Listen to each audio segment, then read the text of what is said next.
బాగుంది, నువ్వు కూడా బాగున్నావు. కట్టు బొట్టు అన్నీ బానే ఉన్నాయి. ఆడపిల్లన్నాక శుభ్రంగా ఉండాలి కదా. శుభ్రంగా ఉండేది భర్త సంతోషంగా ఉన్నప్పుడు, భర్తతో సంతోషంగా ఉన్నప్పుడు.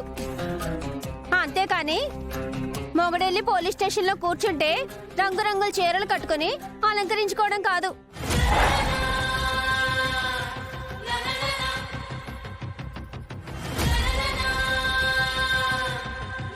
ఏదోలే వదినమ్మా, మనం అనుకుంటాం గాని ఈ రోజుల్లో మొగుడంటే భయం, భక్తి, ప్రేమ ఎవరికున్నాయి చెప్పు? నిజంగా తనకి మొగుడు మీద ప్రేమే ఉంటే మొగుడు జైల్లో ఉన్నందుకు బాధపడుతూ గదిలో కూర్చోవాలి కానీ ఇలా సింగారించుకొని ఇంటి ముందు ముగ్గులేస్తుందా?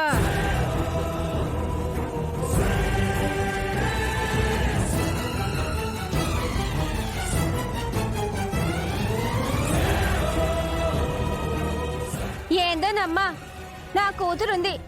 వాళ్ళ ఆయన ఎంత చెప్తే అంత. కూర్చోమంటే కూర్చుంటుంది, నించోమంటే నించుంటుంది. ఈ కాలం ఆడపిల్లలకి భర్త అంటే అసలు బొత్తిగా భయమే లేదు.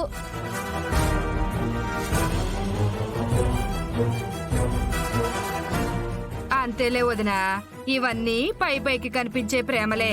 నిజంగా ప్రేమే ఉంటే మొగుడు జైల్లో ఉంటే ఏ ఆడదైనా బయటకొచ్చి ఇలా మొహం చూపిస్తుందా ఏంటి?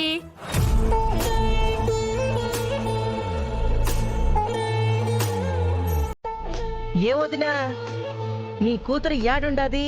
అమ్మాయా ఇంట్లోనే ఉందిగా. ఆహా, మరి అల్లుడు యాడుండాడు? అల్లుడాడు వదినా, పొద్దున పోతే సాయంత్రం ఎప్పుడో వస్తాడు.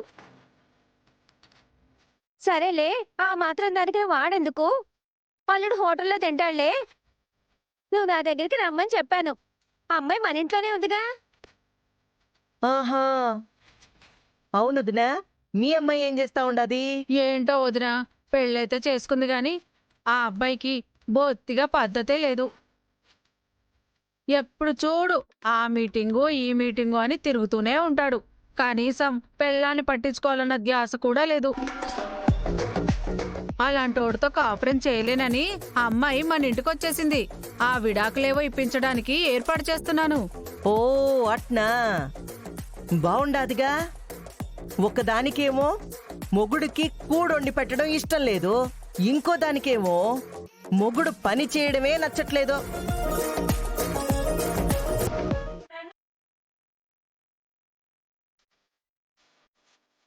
ఏం మాట్లాడుతున్నావు వదినా? నిజమే మాట్లాడుతా ఉండాను. మొగుడు జైలుకి పోయినాడంటే ఏమైనా మర్డర్ చేసిపోయినాడా లేదా మానభంగం చేసిపోయినాడా? చెయ్యని తప్పుకి నా అల్లుడికి శిక్ష పడుండాది. తప్పు చేస్తే బాధపడాలా, అయ్యో నా మొగుడు తప్పు చేసినాడే అని సిగ్గుపడాలా. అట్టంతా ఏం లేదుగా. అట్టంటప్పుడు మా పాపెందుకు బాధపడాలా? ఎందుకు ఇంట్లో కూర్చొని ఏడుస్తా ఉండాలా?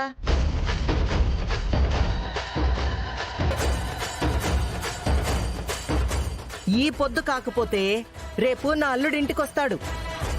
వాడేం తప్పు చేసినాడో, వాడే గనక తప్పు చేసుంటే మీరన్నట్టు శిక్ష పడతాది.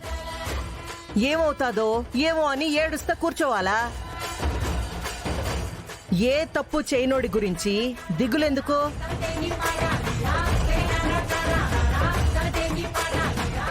నా మొగుడికేం కాదు అన్న ధైర్యంతో ఇంటి ముందు ముగ్గేసుకుంటా ఉండాది. చక్కగా తయారై ఉండాది. వాడు మధ్యాహ్నం వస్తాడో, రాత్రికొస్తాడో, రేపొస్తాడో. అట్టాగే జైల్లో కూర్చోపెట్టేంత తప్పైతే ఏం చేయలేదుగా. అల్లుడు జైలుకెళ్ళినా గాని బాగానే వెనకేసుకొస్తున్నావుగా.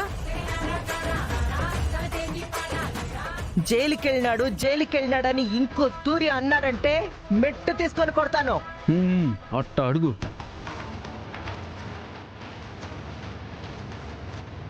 ఏమొదినా, మీ ఆయన ఆ మధ్య తాగేసి పోలీసు వాళ్ళకి దొరికితే తీసుకెళ్లి జైల్లో పెట్టినారు. నువ్వేమైనా ఏడస్తా ఇంట్లో కూర్చునుండావా? ఊరి మీద పడి మొగుణ్ణి ఎట్టయినా బయటికి తీసుకురావాలని ఆ పొద్దు మా ఇంటికొచ్చి మమ్మల్ని అడుక్కోలేదా ఏమి?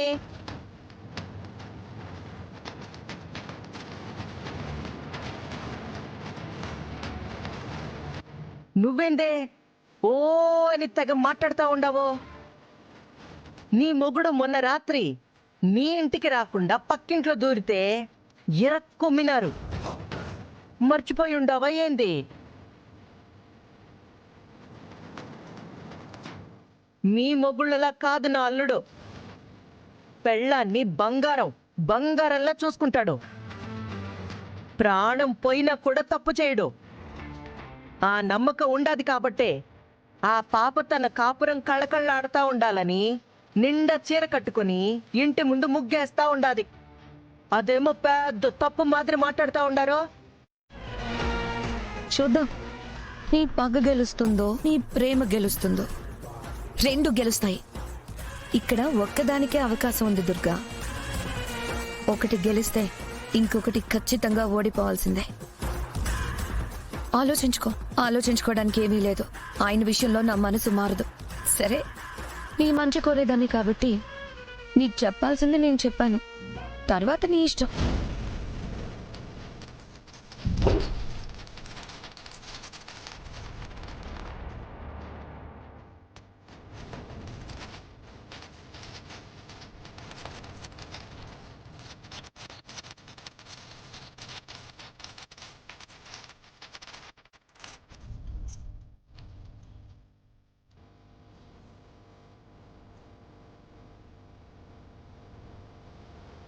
ఏంటిది? తప్పు చేస్తున్నానా? లేదు, ఆయన విషయంలో నేను ఆలోచించడం తప్పు కాదు.